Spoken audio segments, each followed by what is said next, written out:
Delaware, please! That's how it always starts. Always the same, strange voices from beyond. Without warning, I find myself the recipient of desperate calls for help. The thing that makes these calls unique is that they don't come from the living. Ever since I was a child, I would hear the voices, louder and more desperate as I grew older, until I could figure out how to help them. Of course, this gift I have has made it near impossible for any kind of normal life. At least, that's what I thought until a chance meeting with Kelly Bradford. She ran a bookstore downtown, but on the side she'd been doing paranormal investigation for paying clients. So we decided to team up. Things were going well until about a month ago when I began having the same nightmare over and over. It became louder, more vicious each time, until I couldn't take it anymore. Something powerful called to me and I had to go. My name is Delaware St. John, and this is the curse of Midnight Manor.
Well, look who snuck out on another midnight adventure. Kelly, how do you know I was out? The device you're holding, the one I replaced your cell phone with yesterday, is a state-of-the-art voice imagery communicator. I call it Vic. It takes pictures, records sound, and even has a tracking device. I tell ya, you can find anything on online auctions these days. And you would know. From the signal I'm picking up, it looks like you're just outside of Morrisville. I'm in an old building. Looks like it's been closed for years. Morrisville Manor, or as the locals refer to it, Midnight Manor. The place has a pretty dark past. You mean my nightmares didn't lead me to the land of candy cane dreams and gumdrop wishes? Bummer. Morrisville Manor was built in 1892 by a wealthy businessman named Bernard Armand. It was once considered a high-class resort until a series of tragedies caused rumors of a curse. Business died and the manor was closed for good. I'll do some research to get more details. Good idea. I wonder where the light switch is around here. For once, your sarcasm paid off. According to an old schematic I found online, there's an emergency generator in the basement. If you got that going, it would help you get around better than that flashlight. Good thing, too. It seems to be running low on batteries. Not prepared in the field again, Delaware? I'm so surprised.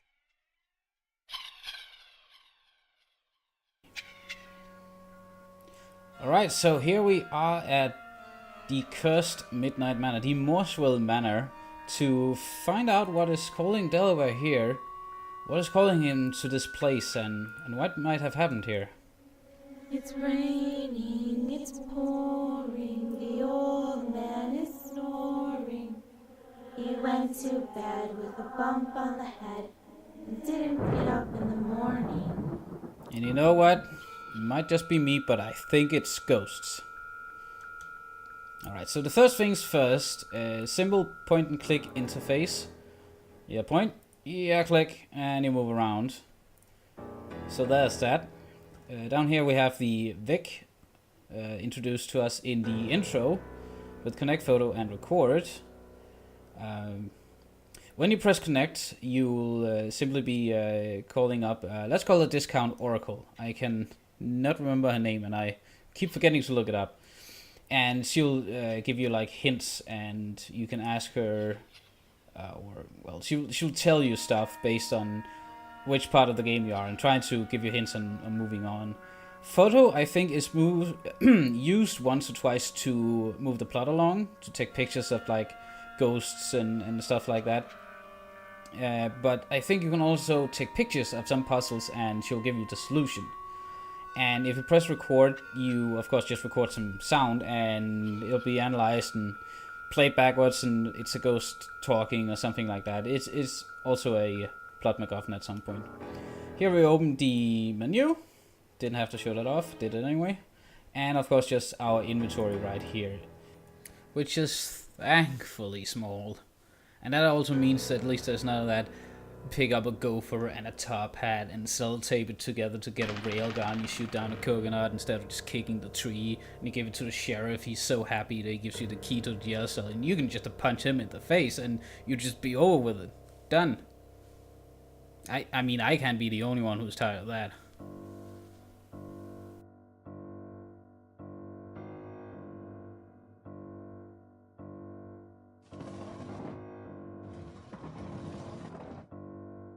Disappearing people? Check. Voices from beyond? Check. I think this place just might be haunted. You know, in my head, that's a maid ghost trying to clean this place and failing horribly because you can only move that chair. Fishing boots. Stylish and practical. I'll just slip these on now.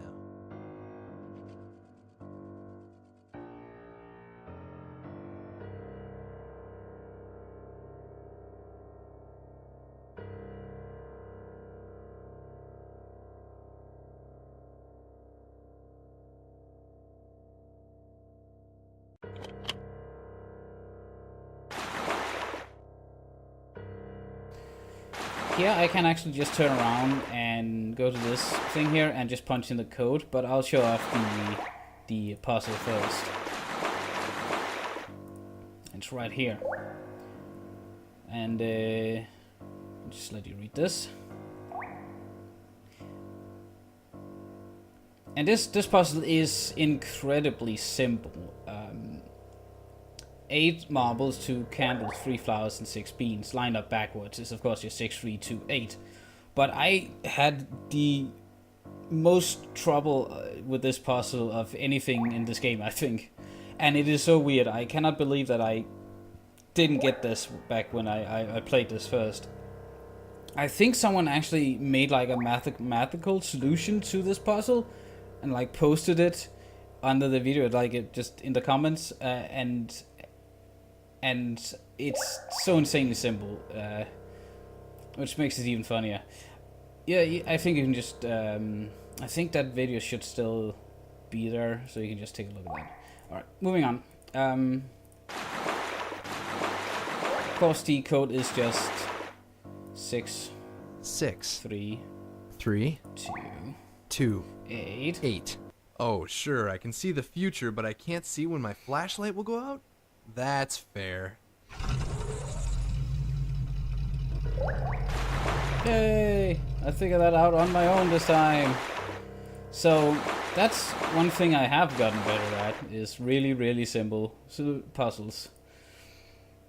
There is a lockbox over here, and this door right here is both locked, and so is this chest right here, so we'll just skip that for now.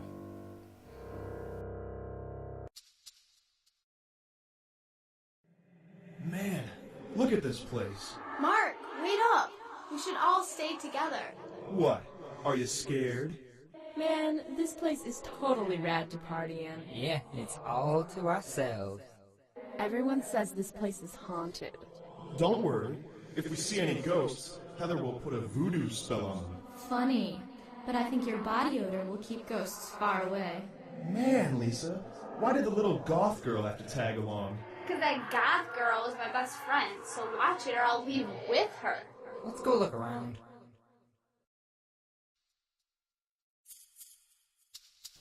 Right, give it up for the main cast of this story. Josh Budweiser, Spuds McKenzie, Marilyn Manson, Ellen Page, and So Blonde. Now, I don't have a problem with a simple story like 5 teenagers go into the woods, start drinking and fucking, and then they get I guess dead. it's too late for water. Yeah, it's pretty simple. It works. It's like Amnesia. It's simple, but you can excuse it because it's just something that can get the story rolling. Only problem I have with these 5 characters is that I think I've seen this so much, even back in 2005. This was getting old, I feel. We have 5 teenagers who are The like, door's locked. let's get hammered and fuck shit.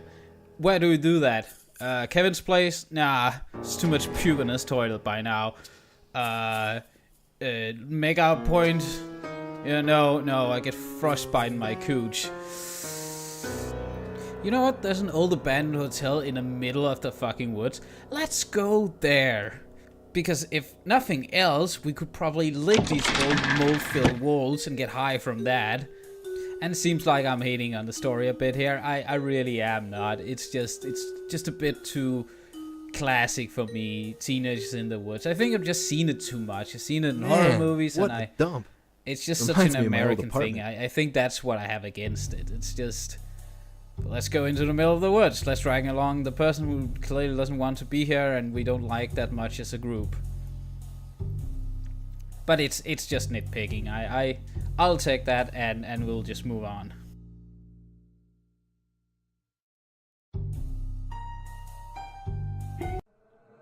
So, what can I get you, little lady?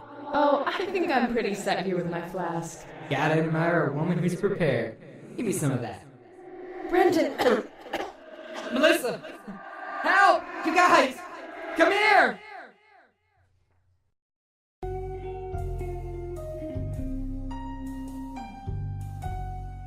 This earring is only a few months old, and whoever owned it is still around here. Yoink! Sell that on eBay. I hear shit like that goes for a lot. Just say the spirit's still in there or something.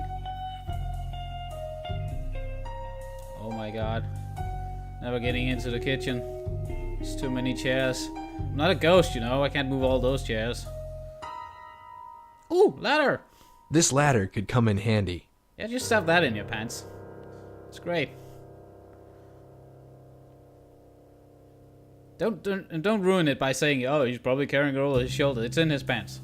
Okay?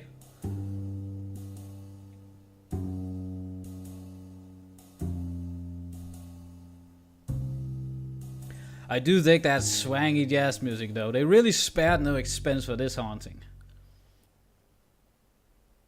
Might be something there. Let's see if a photo tells us anything.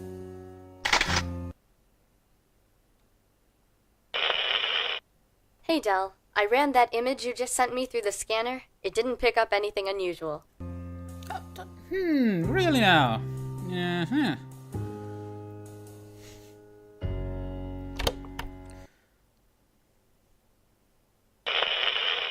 Hey Del, I just had my PC analyze that recording you sent me. I didn't pick up anything unusual.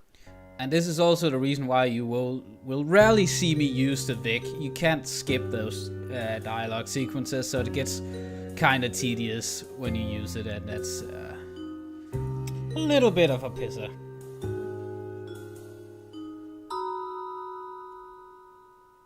Hey, Kelly, pretend like I need you to help me out. Yeah, if I asked pretend. for help, what would you say to me? I'd say this is why you should be bringing me along. Then I'd say you need to explore the whole building. If you're having trouble getting between floors, look around. Maybe you can find something to help.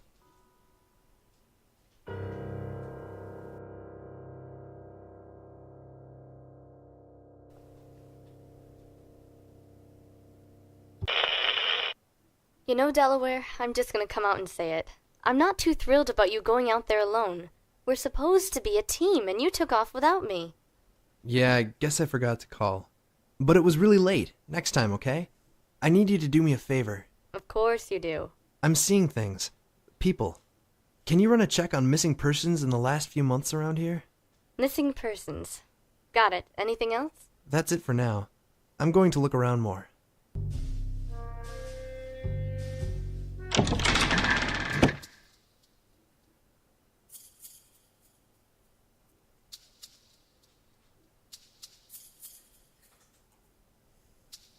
The doorknobs are broken off. I'm not going to be able to open it. And I won't be digging around with the doors too much. Most of them are just locked, as you would expect, so there's no reason.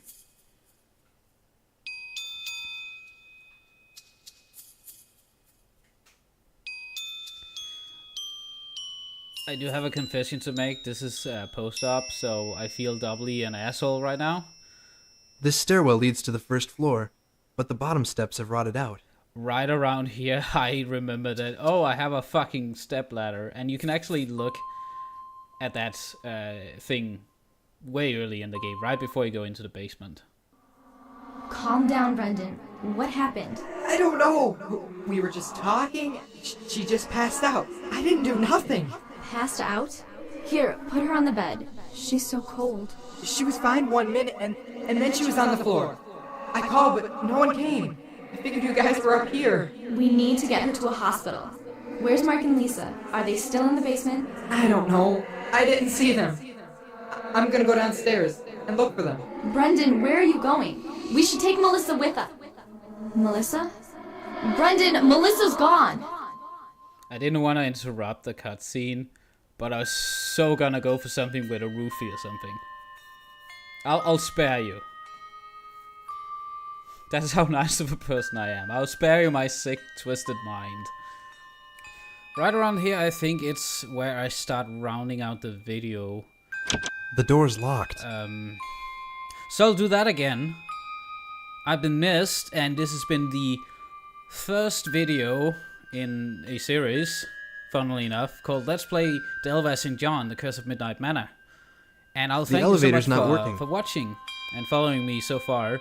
And, you know, I'm gonna just rudely steal something from Jim Sterling here. If you've been watching so far, I tip my hat to you, good sir. And, thank you once again for watching. I've heard of being a pack rat, but this is crazy. I'm not going to be able to get past this mess. No, how could you? Look at all of that. It's not climbable or anything. God, where was I? Oh yeah, rounding out the video. So, in the next couple of videos, you can see the plot has already started thickening. Melissa came down with something, and she was put to bed, but then she disappeared. So what happened to her? What happened to the other guys? What will happen? Well, you're just going to have to stick around and watch in part 2. I'm sorry. I'll just stop now. Thanks for watching.